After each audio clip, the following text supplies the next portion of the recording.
This episode is brought to you by Indie Film Hustle TV, the world's first streaming service dedicated to filmmakers, screenwriters, and content creators.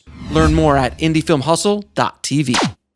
I'd like to welcome to the show Rebecca Eskreis. How you doing, Rebecca? Good. I'm so grateful to be here. Thanks for having me, Alex. Oh, thank you so much for being on the show. I truly appreciate it. I did get to see your wonderful new film, which we're going to talk about a lot more in the show. What Breaks the Ice last week, right before I broke my ankle. And we'll still get to joke about the fact that that really did happen. So everyone listening, everyone listening, I don't even think anyone. I don't publicly say these things, but I was literally walking to my office 20 minutes before the interview. I literally break my ankle. I just got What Breaks the Ice. I just got the connection with that. Jesus. That's pretty funny. It is pretty funny. And I had to cancel our conversation. But I'm glad we're able to do it a week later. And now I am healing up. But it is those things that it actually happens. It's kind of like I saw a video of a dog eating homework. Like literally saw the dog eating the homework. It was pretty. The kid came out crying. He ate my homework.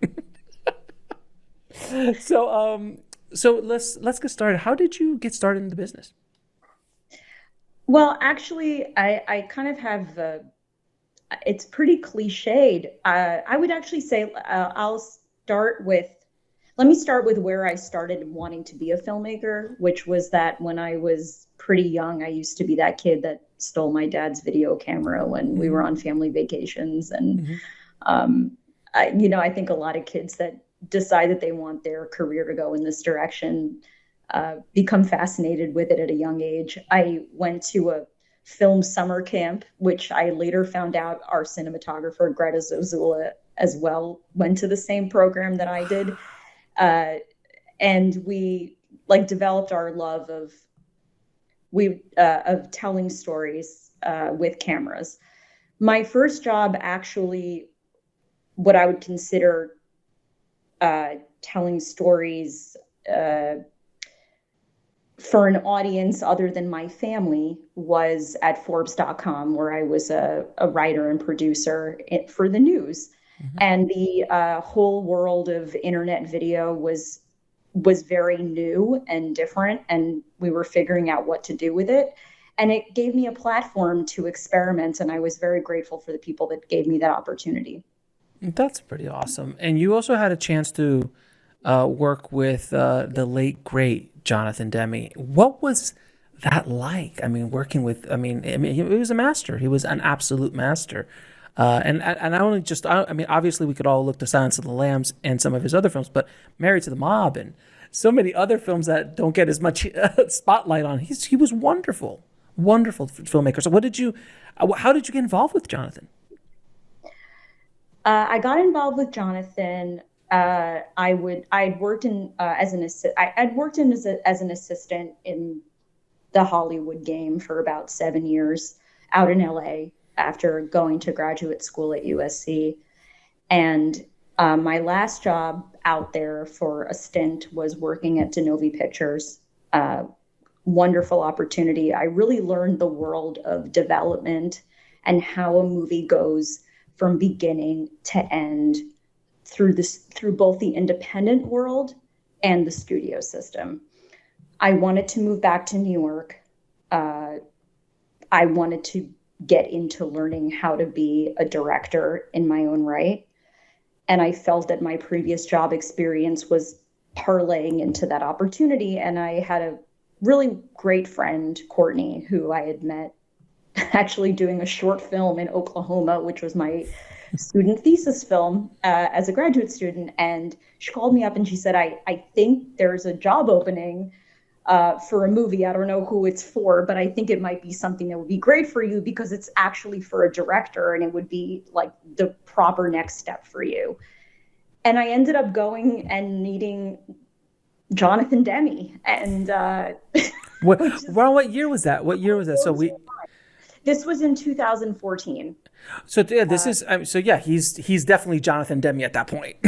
Oh, absolutely. I mean, I have a very vivid memory of this. I didn't know who I was going to meet until the day of the interview. And one of the producers of the film emailed me and was like, "We got your resume, and will you come in and meet with Jonathan?" And I was like, "Oh, I guess this is the movie I'm meeting on. This is crazy." And I show up on set, and there is Jonathan in a bright orange sweatshirt, and he runs down the hill and he goes, "Hi, are you Rebecca?" And I'm like, "Why do you know who I am? I know who you are." We subsequently have this wonderful conversation. He introduces me to several of the producers beyond the one who had spoken to me, and here I am on the set of Ricky and the Flash, and I get a phone call the next day that I get to work for Jonathan, and it kind of set off a really wonderful chain of events for me to ultimately make this movie happen. So what was I'm assuming you got to see him work. What were some of the things you saw that you've incorporated or borrowed for your own style of directing? Become friends with your actors, listen to them. I think a lot of directing, there was I don't want to get too into the weeds of the way that the role of the director, I think, has changed. Mm-hmm. However, the one thing I always took away from watching Jonathan do his craft was that he just was so generous with all of the creative people that he worked with and had such great enthusiasm for what people were able to bring to the process. And clearly, by the time I got to meet him, he was a master. However, I never saw him lose his enthusiasm for what other people could bring and what their creativity could contribute to the project. And so going into my first film as a director, I thought, well, these are all people who have great talent. I'm so grateful to have them be part of my process. How can I encourage their creativity? And what I found was, through, as best as I could, generosity of spirit really helped get the best out of everybody and ultimately made the product better and the movie better. I've noticed that with many of the directors I've had the pleasure of talking to, some of them very accomplished, the best ones are very collaborative. The image of the monocle with the blowhorn and that image of like a Cecil B. DeMille or whoever it was back in the 30s, that's not what the greats do. Generally speaking, some are different. Obviously, everyone has their own path, but generally speaking, you're right. It's like that collaborative work with everybody, the DP, production designer, actor specifically. How do you approach pulling performances or molding performances from an actor? Let's say you're not getting what you are wanting, but they're giving you something else, and it's not exactly the exact thing that you're looking for. How do you approach that? Through questions. And I think especially on this film, on What Breaks the Ice, I have the privilege of saying that because I wrote the script, I can ask the question of, well, do you think maybe you could try doing it this way? Because when I wrote the scene, I was thinking about the character thinking about it this way. There's a particular scene that is cut out of the movie, mm-hmm. But it was a great scene, but it's not in the movie, unfortunately, for many reasons. Not because it isn't a great scene, just because it didn't seem to fit in. Mm-hmm. But I do remember directing it, and I went up to all of the actors because they were having so much fun doing what they thought the scene should be.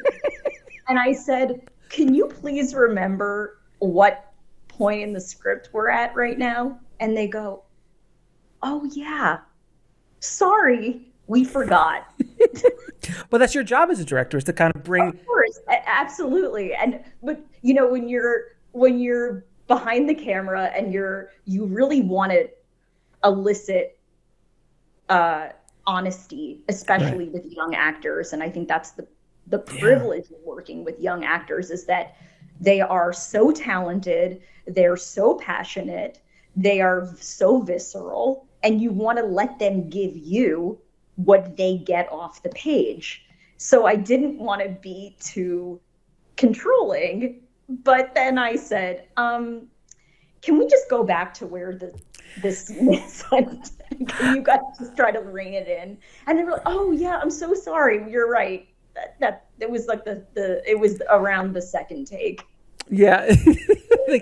Actually, I'm lying. I'm lying to myself. It was around the fourth take. So it's well, sometimes it is herding cats. I mean, it's kind of like you're trying to make, especially with a bunch of young actors. I've had the pleasure of working with young actors as well, and I always find it interesting as a director when you're working with young actors, because you obviously remember when you were young. I remember when I was young. It's a completely different world now. Young actors have things and are dealing, well, young people in general are dealing with things that social media. Are you kidding me? I would have. Oh yeah. Thank God there's no social media when I was coming up. God knows what would be on the internet. The dumb things I did when I was in high school and so on.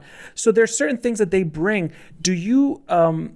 It's a fine balance, because especially when you write young characters, it's a fine balance between letting them bring what their experience of being a young person is in today's world, even though you wrote it, I'm assuming, using yourself as what you thought you were when you were younger. At least that's what I do.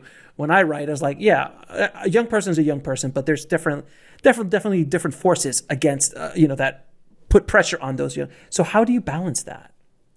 Yeah, it was actually, I completely agree with you. It was a lot of fun. I was 15 in 1998.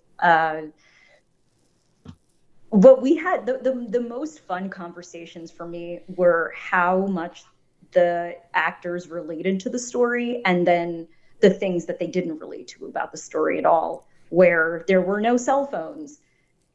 I mean, I had a cell phone, I guess, when I was 17, after I, got my driver's license, and my parents would let me borrow their Nokia phone when I went out to the movies with my friends, sure. Right? We were on AOL and AIM, and we had the internet, but right? But I also had the experience of going away to sleepaway camp, where there was no such thing as technology, from starting around the age of 9.5. And so I would also talk to the actors about this really was an experience for teenagers not much younger than you. And I want you to understand that was a reality. At the same time, they had their own experience of kind of summer camp making the film. So it was a very reciprocal experience where, sure, they had their phones and they were able to access technology. It was, 2018. Mm-hmm. But yes, it was a very interesting experience to explain to them that this actually was a teenage reality not that long ago. Right, exactly. And I think is pretty thematic for the film, which is also why, some of the conversations I've been having about the film recently are, well, was the choice to make it a period piece important, which it was. Also, why didn't you make it so blatantly obvious that it's a period piece? And I said that I kind of want the viewer to enter the story and not know until they know, through a scene about 20-ish minutes in, where you have this conversation about Monica Lewinsky. And right. Suddenly you say, oh, this is a period piece. I didn't know if I was watching something that took place now or not now. Yeah, I mean, because there's definitely places in the world that look like, I mean, look, I was house hunting recently, and trust me, there's things that are stuck in the 80s. How do you think we found our locations? Stuck. I mean, like pristinely stuck in the 80s, not touched the thing. I'm like, or in the 80s or 90s, like just stuck there, pristine. And I'm like, wow. So yeah, there's definitely places that people live in. I mean, I did for the longest time in LA. My house was definitely, let's say, early 2000s with 90s references. A lot of gold trimming. Absolutely. The location that is Sammy's house that landline phone really was on the wall. We didn't put it there. You know, that old stove, that fridge, Yeah. it was real. I mean, Wow. our production designer, Megan, who's incredibly talented, she's my business partner in this film. She's the first person who came on board with us. But she goes, this is the best location I could possibly ask for, because I can invest my efforts in the other things that we need to design, because there's actually a landline phone already here. You know, so to your point, there's a very, a lot has changed and a lot has not changed. Oh, absolutely. I mean, I still remember I was walking by a store in LA, and it was like I don't know if they call it an antique store, but it was like some sort of vintage shop. And there was a rotary phone in the window. And my daughters just turned to me like, Dad, what's that? I go, that's a phone. And they're like, what do you mean? I went in and I started cranking it, and you're like, it wasn't even the push that, and they just looked at me like I had three heads. It just couldn't comprehend it. And it's like, you know, for the younger people listening, privacy was how long the line was that you could buy for your landline, so you could take that line around. And they sold 100 footers. I mean. Oh yeah, you had to get a phone line that was long enough for you to take it from the living room into the bathroom or closet, or closet, to have a private conversation. Otherwise, somebody was going to be overhearing you. So, and that must have been a heck of a conversation to have with your actors about technology and just like all of that stuff. It's like, you know, I'm a bit older than you. I'm a couple of years older than you, just a couple. But it's so different. Even late 90s is vastly different. The internet, like I was there when the internet was coming up. I remember I was in college in the late 90s, and AOL, you'd get those discs in the magazines, so you get that 30-day free AOL, and that was the only connection you had to the internet. It was insane. But anyway, we're going off the deep end. Yeah. I'm sorry. It's just It's okay. I enjoy talking. Bunch of some old folks just talking about the good old days without Facebook. Pretty much. Now, you also had the pleasure of getting mentored by Richard Linklater, who's a friend of the show, and I love Rick. Rick is when I spoke to Rick he is a true artist. Like, there's just not even a question. He is a true artist. He approaches everything as a true artist. What were some of the lessons you took away from that experience working with Rick, or having him mentor you in that program? Well, I will echo what you just said, which is that Rick is truly an artist and also such a tremendous supporter of other artists. Mm-hmm. And I think that, going back to even what I said about Jonathan, I think that what I witnessed about Rick in my many interactions working adjacent to him, having him support this project, is just someone who loves what he does and wants to support other people who have the same passion that he does, which is to tell great stories. So the way that it was kind of a circuitous process with him. He was always, like Jonathan, one of my most favorite filmmakers.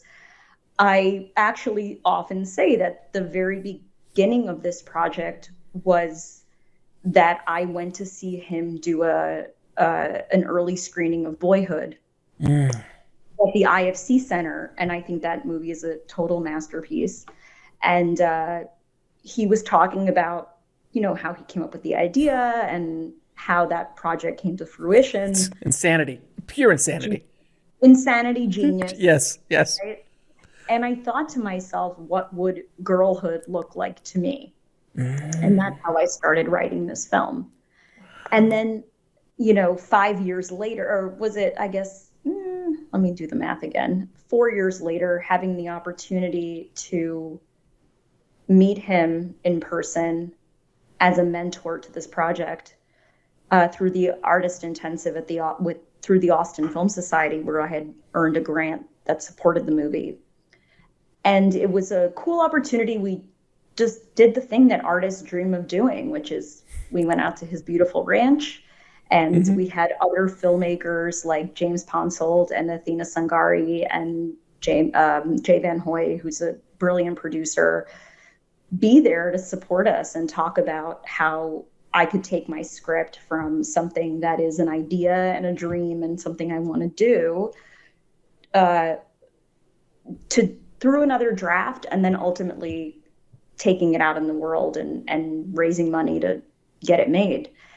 And I think that what's really special about those experiences, if you're fortunate enough to have them, which I am, and I consider myself very blessed for that experience, is that you feel the community embracing you.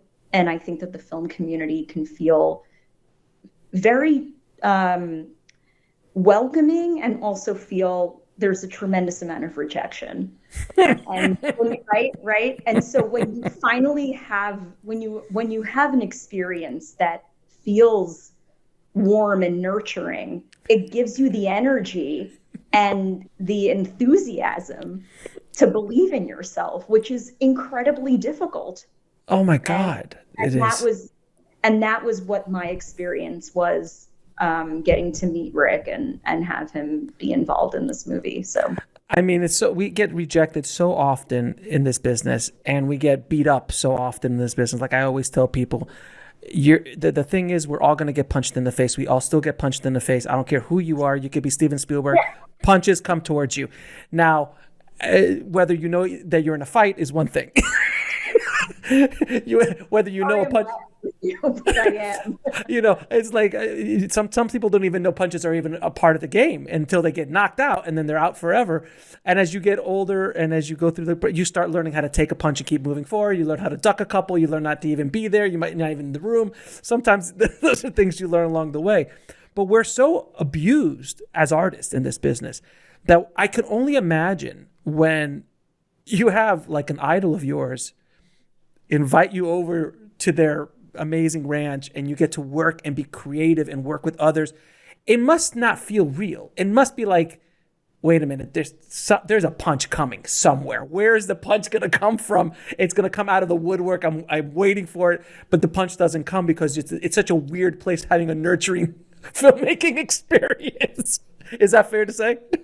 Oh, absolutely. I mean, I'm a big fan of exercise, not only because it's good for your mental health, but also because you're always challenging your body to roll with things when it feels too difficult to keep going. And I think that, yes, like you're saying, I think that making films, being an artist, can feel that way. I'm a skier. I've been skiing since I was a little kid. And I liken it to when you squat down and put your poles behind you and the wind is just blowing in your face and it's like stinging you, but you're moving at such a momentum and you're like, I got to keep going even though it's really hurting me. And same with, I would say, skiing a mogul field where your knees are killing you and you're like, I'm going to get to the bottom of this and it's going to feel so good. And I think that sometimes sticking with artistic endeavors can feel the same way. I would also say that I also think that we have to think about why we're doing it. And it isn't just about fame or fortune or anything else, because that actually was something that I didn't get into doing this from at the beginning. It was because I was so moved by humane stories and the really great people that I admired, and then ultimately had the wonderful fortune of meeting, working with, mentoring me. It actually, to me, felt like it was important for the future of storytellers and why we're here and trying to understand who we are. And the more that I tuned into that message and the less that I focused on all the other stuff, the more that I was able to move ahead. So, Rebecca, you're telling me that filmmakers aren't rich and famous? Is that not the reason to do this? I am definitely not rich. Sorry. I don't want anybody to think. I mean, isn't it supposed to be you get out of film school, they give you $10 million, that's your first starter movie, then you get $100 million to do then they just, I think they bring the truck full of money and they just dump it in your Hollywood Hills mansion. No, is that not the way it works? And you Scrooge McDuck, and then you Scrooge McDuck through the dollars in your pool. Yeah, I'm still waiting for the truck to arrive. It's been about 12 years. I'm waiting for them to return the phone call, let alone the truck. I'm waiting for the truck of money. But you know, there's You're making me laugh. But sometimes you have to laugh because it's so painful.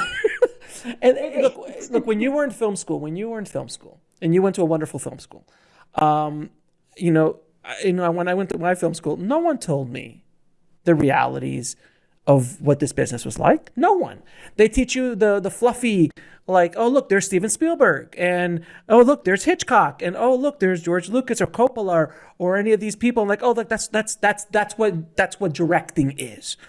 And they didn't tell you that those are the exceptions. Those are the masters.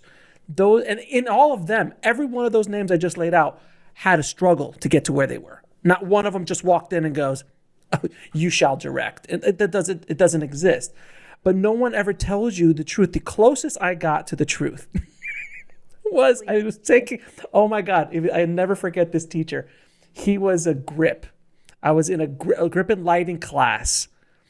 And he was an older grip, and he's like, he was just like, guys, I can't go today because a wave of depression has hit me. I have a job next week, and this wave of depression, and he just kept using the term wave of depression, and that was the first inclination that things weren't as rosy as the brochure said, and he could just tell, that he just had shrapnel. Lots and lots of shrapnel.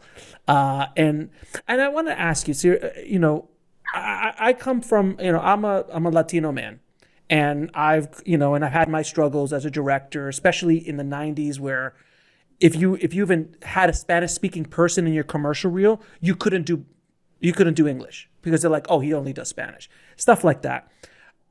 As a female director, and I've had other female directors on the show before, what does that path look like? And because I have to imagine the struggle on set, when you've got that old grip who is like, who's this girl? Like, I mean, because they did it to me when I was the young guy on set. They're like, who's this kid who doesn't know? Like, it's the set could be a rough place. Is that a fair?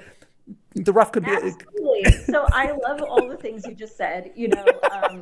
I respond to that totally. What's funny, and I'll spend about 5 seconds on this. My mother's from South America. She's a South American immigrant to the U.S. Okay. Spanish is her first language. My mom's an architect. She experienced that on construction sites. Oh my God. Yes. Where,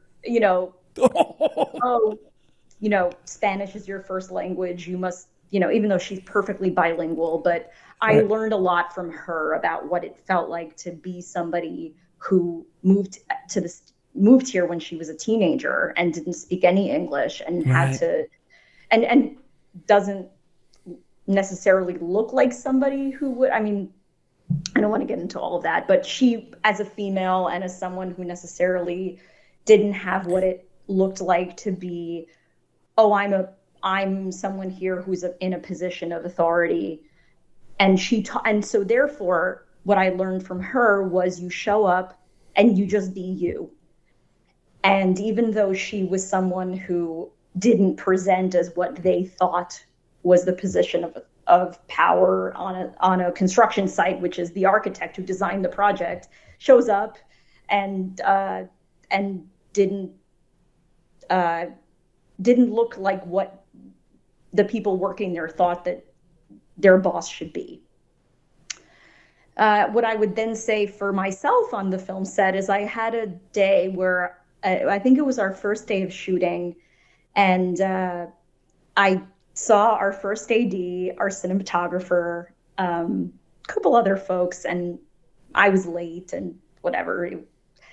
And I joined the meeting, and there was another crew member who was standing there, and I was like, hey, how's everything going? And he looked at me and I'm sure thinking, who is this person? Who's this PA? Who's this PA? Right. And I said, hi, I'm Rebecca. I'm the director. And I saw this look come over his face of, oh, okay, this 5'0" woman is here to direct the movie. This is not what I was expecting.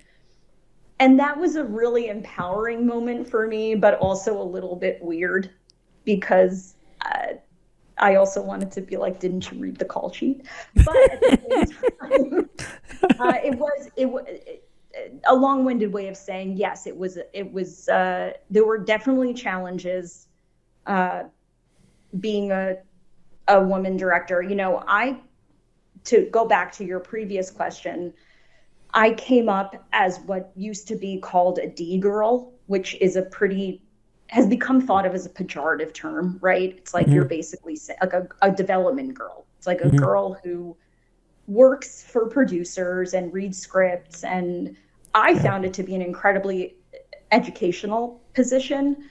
But in the world of Hollywood, especially in the 90s and the early 2000s, and even way before that, actually, it was considered this position of a woman who will help get a production made, but doesn't really have any power other than to read a screenplay and decide if it's good or not. And then also to be kind of an assistant to any person that she's working for. And I did that job for about 7 years.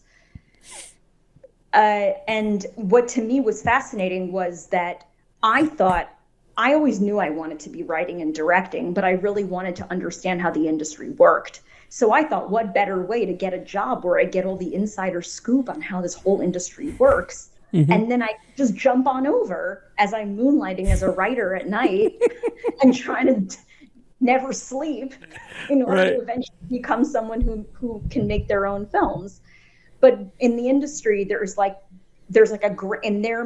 often it seems like there's this idea that there's a Grand Canyon between working in development and on the studio side and in that whole world and actually being a writer and directing. And to me, they were just all different pieces that come together to be a filmmaker. And look, there's so many like Hollywood loves boxes and loves putting people in them. And if you're a writer, you're only a comedy writer, or you're only an action writer, or you're only a thriller writer or a horror guy. You know, I always use the example of Wes Craven, you know, who's one of the most famous horror directors of all time. And he, you know, because I actually was one of my best friends was his personal assistant. So I would hear all the stories of Wes. He's like, Wes doesn't want to do another Scream. He doesn't want to do another Nightmare on Elm Street. He wants to do something else.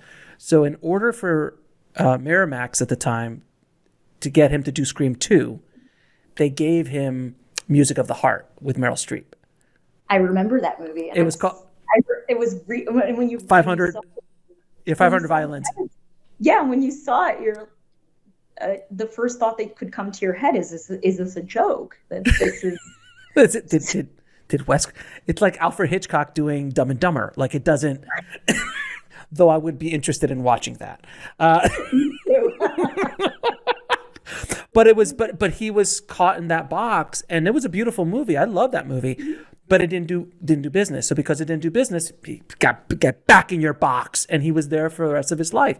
So Hollywood loves putting people in boxes, and everyone listening needs to understand that. Like it's just the way it is. Like I was saying earlier, if you have Spanish on your reel as a director, that's all you could do. If you don't have anyone speaking on your commercial reel, you obviously can't direct people who could speak. Like it was madness. It's madness, but it's a way to protect themselves, and it's either on the agency side or the studio side.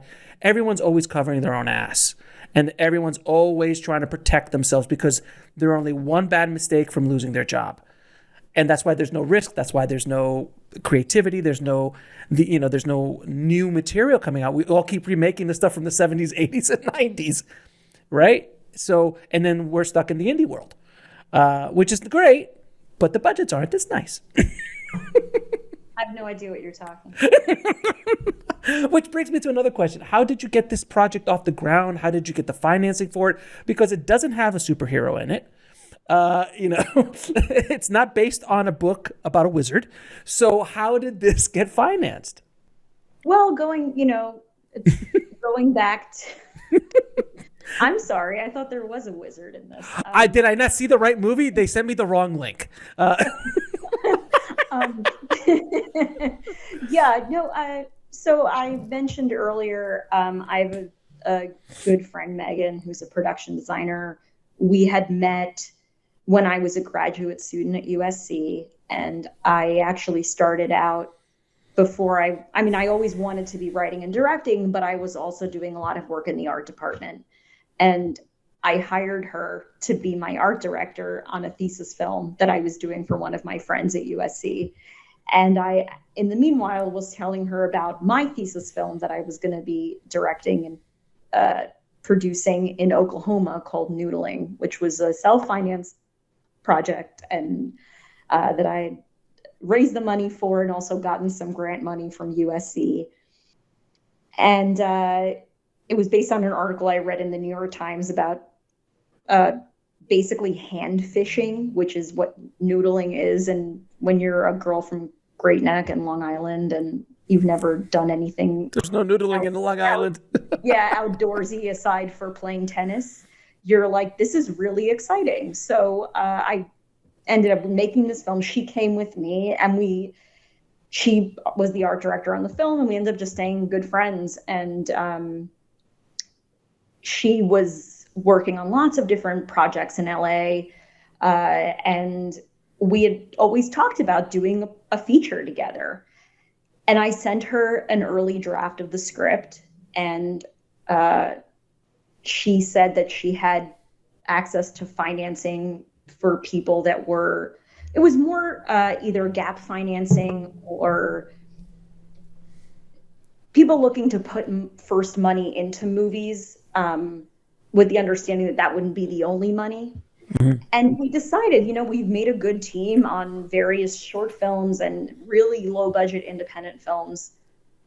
Why don't we try to get a feature off the ground? And so using the first money that we were able to raise, we hired a casting director. We hired a producing team in New York, where we knew we wanted to shoot the movie. And then we went pretty wide with it, and it was a very tandem process of bringing talent on board and also continuing to raise money. And we became one of those very lucky stories where you get where it just kind of snowballs, where you get good talent on board. And as good talent comes on, more money comes on. And we raised enough money to shoot the movie. And then we kept raising more money. So that's kind of and then we also had a very special partnership that one of our executive producers who eventually came on hooked us up with Goldcrest Films, which is a really wonderful post-production house. They also do sales and distribution for independent films. And they really believed in this movie. And whereas production can feel like such a chaotic process, they were able to help us really streamline post and sales and distribution. And that helped us get to where we are now, which is to be with our distributor and to be out in the world and to allow me to have conversations with people like you. So. Oh, that's awesome. That is definitely a Pollyannic version of what most independent films, and there's a lot of pain in that, and there's a lot of pain in that conversation that you didn't say about, I'm sure, but It was wonderful. But it's nice to hear stories like that, because we need to hear them. We don't hear them very often. I hear the story of, we wrote the script and scene. Yeah, no, I mean, I've left out a lot of details. Oh yeah. I'm sure there was some valleys in there, not all just uphill. Yeah, it was hard. I've read a lot about other endeavors that you have, and I think that a lot of putting everything of yourself into something creative requires a dedication from your soul about how you have to just put yourself in it and believe in it. And there was Fleetwood Mac is one of my favorite bands, and there's their song Over and Over I listen to in the shower every morning for about 5 months, over and over for about 4 times.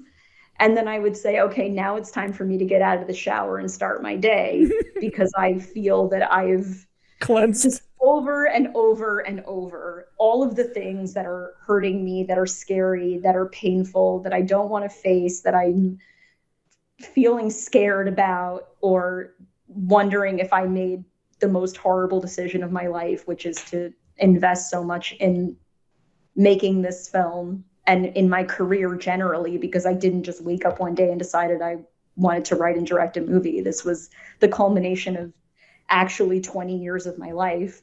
So I would just say to myself today, I'm going to go do it over and over again and hope the outcome is good.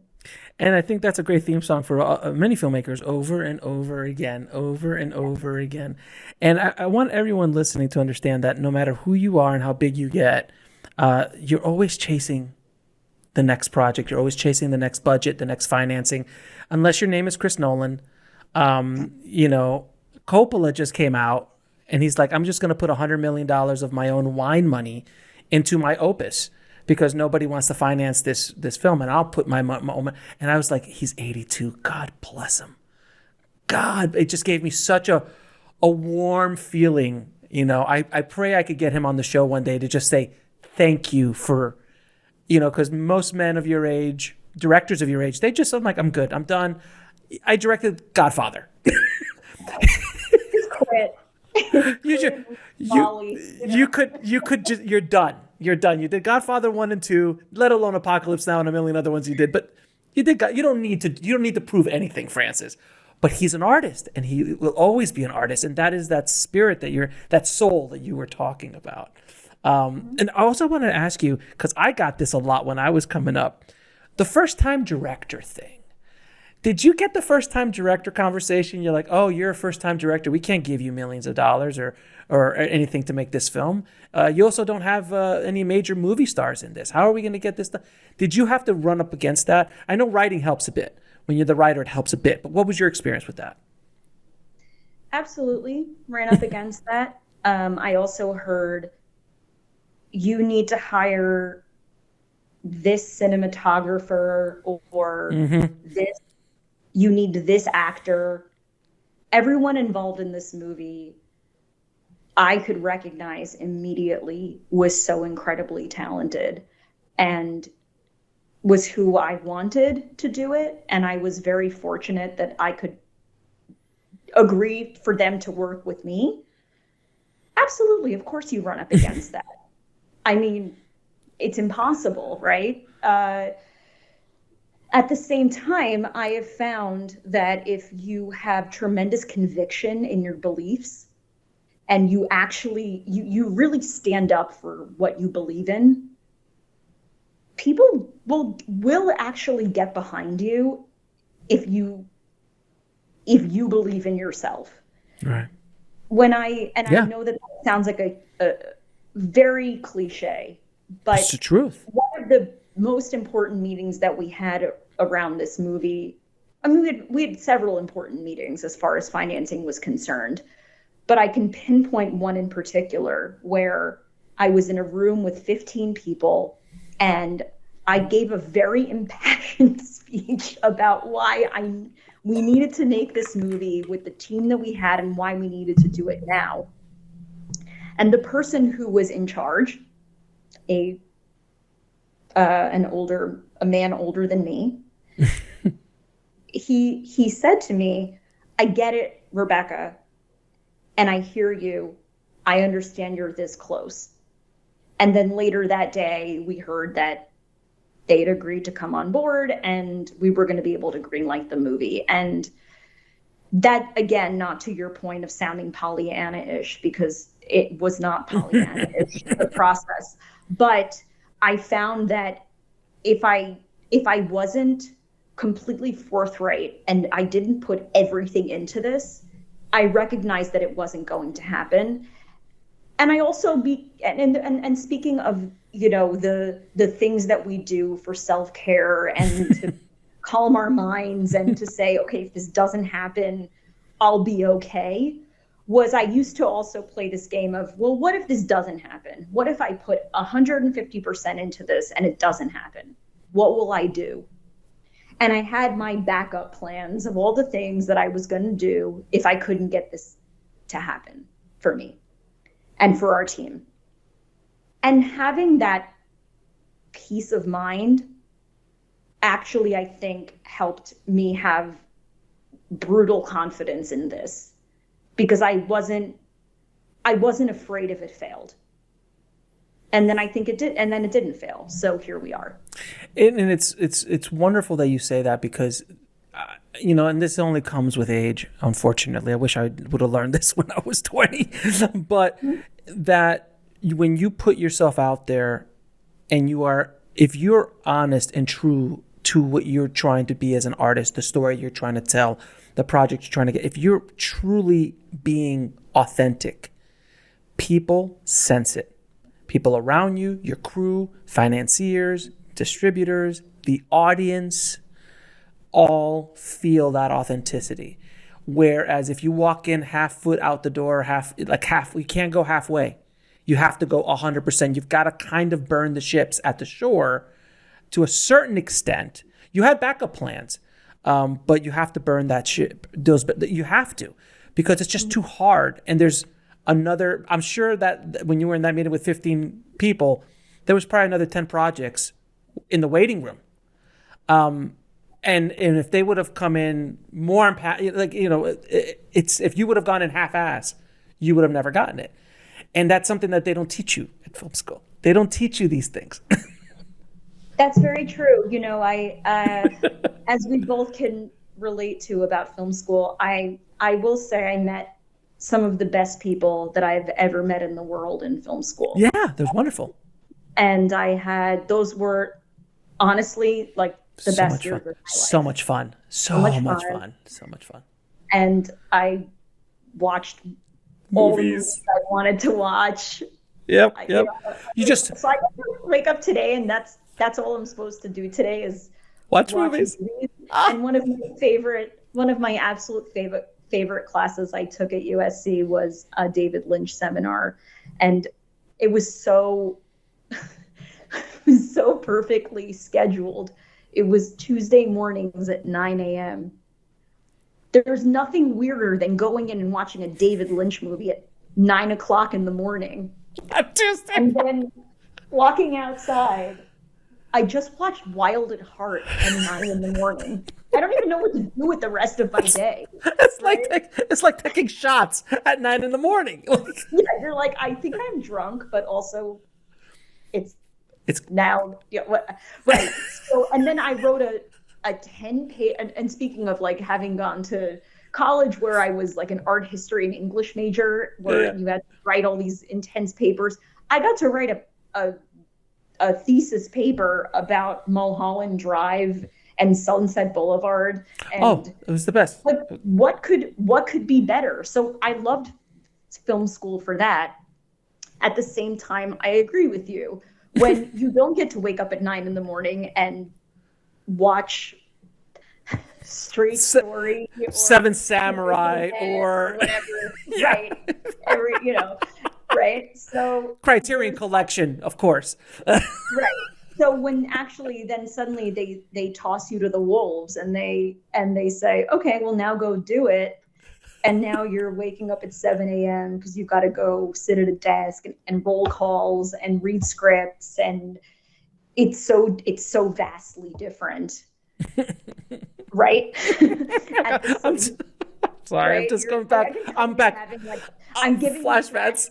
I'm flashback. I'm sitting in my studio apartment in Orlando, Florida, where I went to film school at Full Sail, and I'm sitting there, and I Full Sail, and I worked at a video store for 4 years prior, so I brought up with me 400 VHS tapes, and I would just sit between classes at home before I knew anybody and just watch movies all day, doing papers on aliens and on like Much Ado About Nothing by Kenneth Branagh, and just like sitting there doing all that. And then when you had to go work, you would go to class and play with cameras or talk about film and then prophonicate about, the Matrix or something like that.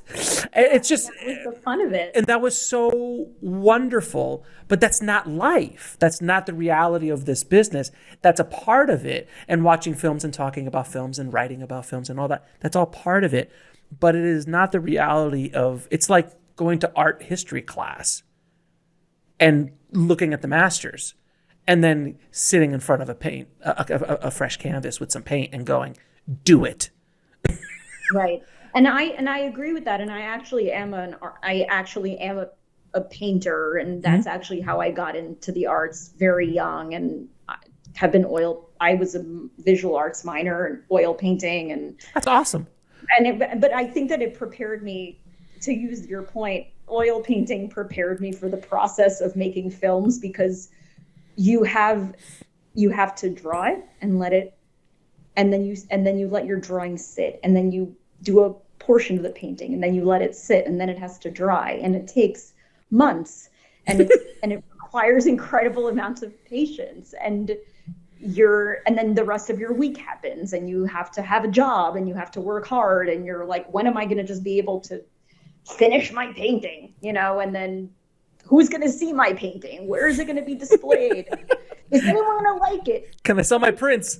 Are people going to look at it and say, oh, I could do that. That was easy. I could do that in a weekend. And then you say to yourself, but could you? I don't know. Maybe you could. Yeah. And you have all of these thoughts about what the artistic process really means. So thank you for sharing your reflection of my process, because I know you get it. Oh, I get it. I get it 100%. But isn't it amazing that out of all the art forms in the world, writing a screenplay and directing a movie is something that the average Joe off the street thinks that they can do because they watch movies. And you're like, you don't listen to Mozart and go, I can write a symphony. You don't go look at the Sistine Chapel and go, I can paint that. That's not something that's done. But for whatever reason, I can write a screenplay or I can direct a movie. And I think there's, to a certain extent, I think Ron Howard said, is like, I think everyone can. But the difference between you wanting to and being able to is something called craft. And that's what takes time. And the one thing that he left out of that is also politics, realities of the business, other things like that happen, that are unspoken things that happen on set, in the process, egos. Right. Well, I think that what we can say, okay, so for example, what you just said about a symphony that Mozart wrote, I can enjoy that music. That doesn't feel to me as though it's not about real life. It's an incredible symphony of instruments. I think that the reason why people are both drawn to cinema and television is, and the more further along the technology comes with cameras and with audio and our ability to listen and tell stories that feel so real, is it does feel so close to your real life that you think, oh, I could do that. I don't need to know how to play a violin to write about what it feels like to be Rebecca growing up in Great Neck, whereas, these other art forms, right? I think the craft of storytelling is, yes, knowing how to reflect back on the human experience, but there's so much that goes deeper than that. It's the iceberg of creation, where you see on the top is, there's so much else that goes into it. And I think that quote that you gave is totally accurate. So yeah, I mean, and that's the thing, is like when you watch a beautiful movie, a masterpiece, you watch Silence of the Lambs. Let's go back to Jonathan. Yeah. You watch Silence of the Lambs, and it is a symphony. It is beautiful. It's one of the few horror movies ever to win an Oscar. The performances, the way he shot it, the storytelling, it looks effortless. It looks absolute effortless. But try to recreate that.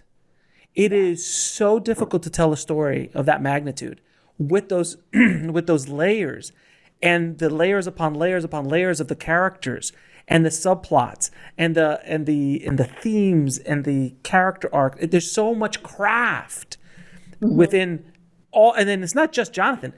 It's Anthony, it's Jody, it's the writer, it's everybody that put that whole thing together, and then it looks easy, but it's one of the most difficult things, honestly, on the planet to do, is to tell a good story. It is not easy to tell a good story, let alone just writing a good story, let alone filming it, putting it together, pacing, timing. One frame could be the difference with this or that. I mean, I remember the story of Star Wars, the first cut. Horrible. Horrendous. Horrible movie. It was dead in the water, and then they had to bring in 3 new editors, and George's wife, Marcia, and him sat down and recut it to the genius that it is now. But look, we could have not had Star Wars if they would have released that cut. Yeah, it's crazy. I mean, and the alchemy that it takes the alchemy, great to word. make it happen is Great word. It's truly, it really is magic. I feel that, and I felt that. I feel that when I watch great movies, and I have actually felt it when it's happening around me with just the creative process, whether it was films I worked on or films that I directed, and when it's working, it's working, and it feels very unique, and it feels like you're actually going to put something in the world that will mean something to other people. Now, which brings me to your film. What breaks the ice? What is the movie about? Well, I mean, on the surface, I think it's certainly a movie about friendship. It's a movie about coming of age and being a teenager. It's a period piece. It's set in the 90s. I think for me, it was as much about a reflection of my adolescence as it was a reflection of a period of time where a certain type of adolescence won't exist anymore, which you and I talked about earlier. Right.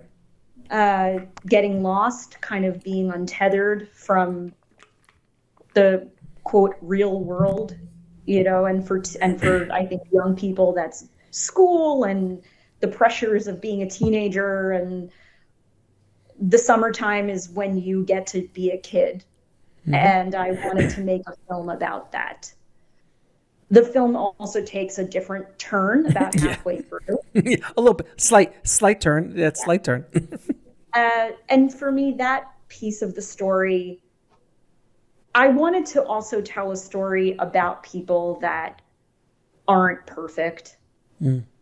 I think that there's a very fine line between love and hate. I think that there's ambiguity in all of us. Most people are not all good or all bad. I think we're all trying to figure out who we are, and we make bad decisions. And there's I don't want to give too much away, but there is I think a very complicated and scary relationship that happens among the 3 main characters. And that was something that at the period of time when the story takes place, those kinds of experiences weren't really talked about in the way that they are today. Oh, yeah. Oh, God, no. And I wanted to expose that and to show that emotion and what that experience could feel like from 2 teenage girls, and the messages that they're receiving around them about how they should feel about those experiences. I mean, I was the girl who was working at the tennis courts, but I was the guy. I was the one who wasn't the. Was not raised rich. I was middle class all the way, but I was lucky enough to go to a really good private high school, and that's where I met some of my good friends who were that other that other level of sophistication, of, you know, being rich and things like that. So I identified with her very much because you get thrown into environments that, and with people that you just, their experience is so different of life. Right. You know, I'm struggling to, not me personally, but, you know, you're struggling to eat, or to get clothes that fit, or not to get hand-me-downs or something like that. And they're just talking about like, oh, you know, I was in Aspen last week, you know. It's a different life experience. So I really did identify with her specifically. Yeah. It was a wonderful, wonderful film. Thank you. Yeah, thank you so much. I think there's a lot to uncover, and I actually am looking forward to people telling me what they think. I think that my favorite movies that I've watched, the filmmakers that I enjoy, my favorite thing to do in the world is to watch a movie and then go out to lunch or dinner with the people I just watched it with and talk about how it made me feel. And I really hope that there's a conversation to be had about this film, because there's a simplicity to the plot, if you can say that. I don't think it's there, you know, it's not like there's 7 plot lines to follow here. Mm-hmm. There are characters, it's told in a certain kind of visual language that which was very deliberate, the shots are composed in the way that they are. The editing lends itself to the way that the film was shot. It's meant to slow you down in the way that the summertime when you were a teenager in the late 90s. And what our hope was that as you lose yourself in the story of these characters, it forces you to think about their choices and ultimately the outcomes of what happened, and to think, well, it was a simple story, but it made me think about deeper things. And that's what good art does. It definitely does. And I don't know about you, but one of my favorite things when I was coming up in my teen years is to go to a midnight movie, and then go to Denny's. And then go to Denny's because that's the only thing that was open. And you would sit there with your other cinephiles and explain to them why Neo is an allegory for Jesus, and this is why he's the savior, and this and Neo is really an allegory for one. And you see, it's all. No, and now I'm in my late 30s, and instead of seeing Rocky Horror, I do a Rocky Horror spin class in my apartment. Thanks of soundtrack, and think back to when I used to go to Rocky Horror midnight showings at the Lemley in LA, and so now I just exercise to the soundtrack. So before we go, I have to tell you my Rocky Horror story. So in high school, I would go to Rocky Horror with my friends almost every weekend. I must have seen Rocky Horror 30 or 40 times. I don't particularly like Rocky Horror. I just enjoy the experience with the crowd and also with my friends, because the movie itself, the music's fantastic, but the movie, I can't just sit there and watch it. Like, you just can't sit and watch Rocky Horror at home. That's just weird. It's like watching The Room at home. I actually just was about to say it's like watching The Room by yourself. I was trying to explain to my boyfriend, who's a professor, and he's a wonderful person, but I was trying to explain to him what The Room is. Oh, the genius of The Room? Absolutely. The Room, and he just looked at me and said, "I'm sure you're right." So yes, it's the same thing. It's not. Yeah. So when I went to one day, we realized that you remember you brought rice and toast and spoons. Oh, of course, and you throw at the screen. You throw at the screens and stuff, right? Yeah. So what we did one day was there was no limit to how much rice you could bring. So we brought, the 4 of us, each of us brought like 40-pound bags each of rice. And when the rice scene came on, there was this tsunami of rice. We sat in the back, and it just crested over the audience, and people were like, "What is going on?" It was so the week after we went, the week right afterwards, and then there's a big sign, "No excessive rice." So poor guy had to clean all that up for the next. I love that. Now, where can people see the movie? So you can see the movie. We actually will be playing in theaters, but I'll start with the places you can stream it. So it will be on Apple TV, iTunes, Amazon, Vudu. Sure. I can give you a full list. Any place you can rent it, you can get it. Basically any place that you could possibly rent a movie these days. It'll be there. It will be there. Other than Blockbuster, obviously. Yeah, we're not. I wish I could unearth Blockbuster and. There's only that one. There's only that one in Oregon. The one, yeah. I've had that filmmaker on the show, and it was fantastic. It's pretty cool. But basically, anywhere you can rent, it'll be available online. It will be there, with the exception of I think the only streaming services we won't be on are Netflix and Hulu yet, but we will be there. Those are subscription based, yeah.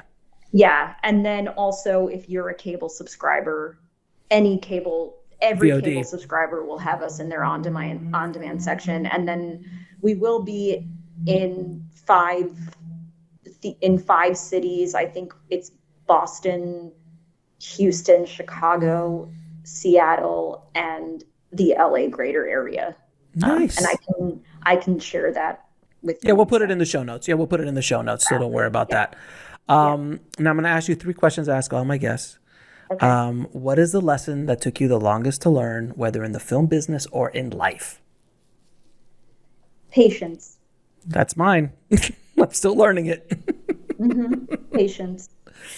What did you learn from your biggest failure? Sometimes the reason that you failed has nothing to do with you. That's really good. That's a profound statement. I like that a lot because it's so true. There's so much truth in that statement. And there was one question I forgot to ask you because we went on so many tangents on this wonderful conversation we had. And it was great talking to you. It was a wonderful conversation. But there was one question I wanted to ask you. On the shoot, while you were shooting What Breaks the Ice, there has to have been one day that you felt the entire thing was going to come crashing down around your head. What was that day and how did you deal with it? We were shooting one of the most important scenes on a highway that we closed down in upstate New York, and it was 4:00 in the morning, and there was a shot that I knew that we needed to get, and there were people that were prepared to walk away. Yeah. Because it was the one night specifically that we went very over. And when I had this reputation on set, which became a joke, that I was a monitor hog, which meant that my only way of being able to really direct well was I used to put my arms around the monitor so I could just see the monitor with nobody else around me. And that allowed me to not look at who else was there, even though these are all amazing, wonderful people. But if I saw how many people were there, I would be too overwhelmed to do my job. Mm-hmm. And so we had to make a decision to do one more take, which I knew that we needed. And I suddenly looked up from the monitor and I saw 50 people looking at me on a closed off highway in the middle of upstate New York. 4:00 in the morning. And I said to myself, and I saw trucks in the background and lights in the woods and actors and a truck and kids on the ground and pizza behind me. And I said, what on earth am I doing? Why am I here? Oh, no. Who let me do this? We all have, and you know what? And I want everyone listening. Every director has these moments, and it could be on a $200 million project, or it could be on a $2 project. A short film, a feature. You always have those moments. I always feel like the security is going to come in any moment and kick me out of the party. Anytime I'm on set. Oh yeah. And then I said, okay, we need to do this one more time, and we did it one more time, and it was done, and we wrapped, and it was great. But it was. I think sometimes as a director, whether you're like you're saying, whether it's a 5-person short film you're doing with your friends as a student, or a much larger project, there are definitely those moments where you look around and think to yourself, who threw this party and let me run it? Who's directing this movie? Because it looks big. There's a lot of stuff. I wouldn't want to be that director. Yeah, yeah. So that was certainly.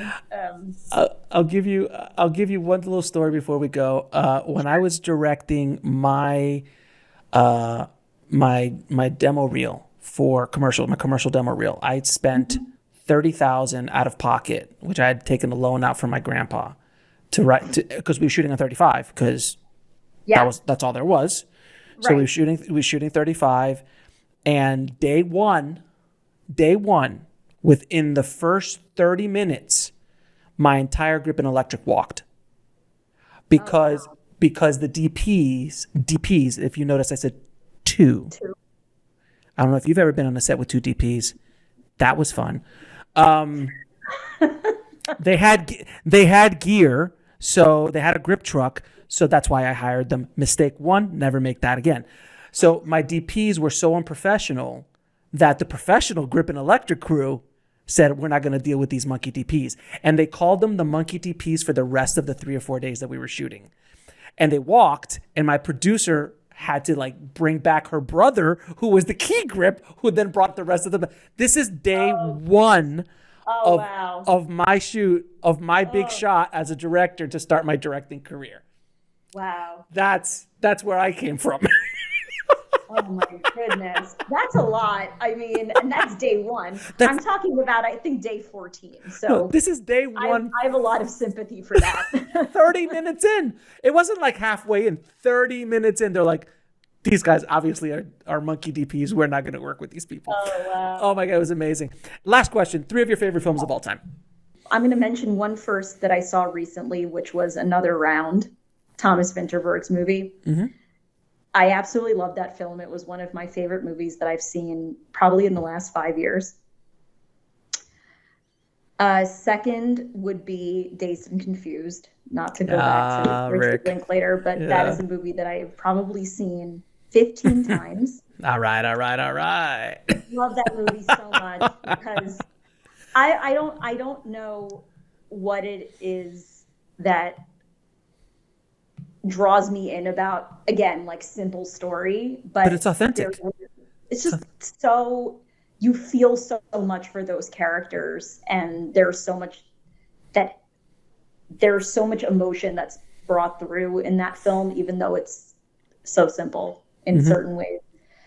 And then, of course, I'll mention the film that made me want to be a filmmaker, which is Days of Heaven.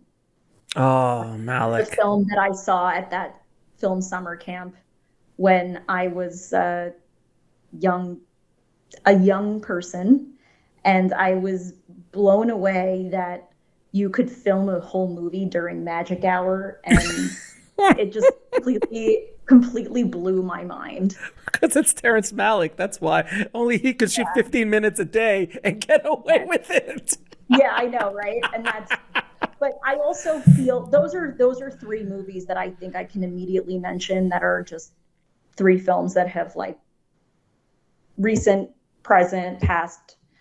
But I also want to mention, I think that Celine Sciamma, who's a female director, is someone who I'm so inspired by her and the storytelling that she does. And I think that there is a really cool moment we're living through right now where female storytellers are really having an opportunity to become auteurs. And that's something that sometimes I think there are so many wonderful female filmmakers like Agnes Varda and who have inspired me. But what I wanted to say about her is that she's kind of coming into this place of being a female auteur in a way that a lot of the auteur filmmakers that I greatly admire inspired me. And I look forward to what the future holds. It's an exciting time, and there are definitely a lot more voices being allowed they're a lot more voices are getting the keys to the car, as I always say, which I can't even comprehend. I mean, when I was growing up, I mean, Robert Rodriguez is the first Latino filmmaker I knew. It was Robert. It was just Robert, and I was like, wait a minute, if Robert could do it, I was in high school when that came out, so I was like, oh, it was Robert. So like, as a female director, I can only imagine. I mean, you had Catherine Bigelow, you had Jane Campion. Jane Campion's another favorite. I mean, she's amazing, but yeah, no, it was also one of my favorite films. And but they would get chances every once in a blue moon, you know, or Sofia Coppola would come out, you know, but once in a blue moon they would get their shot. It's really amazing what's happening now, and there are more interesting movies being made, I think, you know, when they're given the opportunity to do so. Females, people of color, you know, it's just representative of the world that we live in. So I think that's what's so wonderful. Thank you, Rebecca, so much for being on the show. It has been an absolute pleasure talking to you. We could still, I'm sure we could geek out, continue to geek out for quite some time. We would. But, I truly appreciate it. It was a real pleasure speaking with you. Thank you for having me. And the last thing I'll say, if you have 30 more seconds, sure. This is something that's personal to me. When you asked about advice, I try not to make this the centerpiece, but another piece of advice that I would give to people is that I went through a really bad, horrible tragedy while I was finishing my film. Oh, wow. And I think that sometimes we forget as filmmakers that life will get in our way while we're pursuing our dreams. Oh. And I think that we need to also respond to ourselves as human beings and recognize that life will happen while you're in your valiant pursuit of being an artist, and to just take time for yourself and then to keep going, because that's the best way that you can honor your art and your passion, and also honor the people that you lose, is to keep going with what you have to give to the world. And I think also everyone listening needs to understand, by the way, that was very beautiful. Thank you for sharing that, you know, we're making movies, not curing cancer. So, and I think sometimes we get a little too uppity about what we do. And don't get me wrong, stories are very important, but let's put things in perspective. I know it means everything to you, but do it right. Take care of yourself. Take care of the people around you who are working with you. Make it an enjoyable experience. And if you're not enjoying yourself on set and not enjoying the process, why do it? It's just too difficult. You could go be off digging ditches somewhere then. You know, I always tell people, anytime someone gives me attitude on set, I'm like, we could be digging a ditch somewhere. We are so lucky to be on set right now. And that someone is paying us to do this is remarkable. So take it, just be very grateful, and grateful is the best word I could use, that we get to do what we get to do. We have fun. We get paid to have fun for a living. I just wish it was more often. We spend 95% of our lives working to make 5% of the movies we want, because it takes so long, right? It took how many years to get this movie off the ground, and then you shoot for what? 3-4 weeks, 5 weeks? Exactly. That's why I said patience. Patience. Thank you again, Rebecca. Thank you so much, Alex. It was so fun speaking with you. I hope to do it again.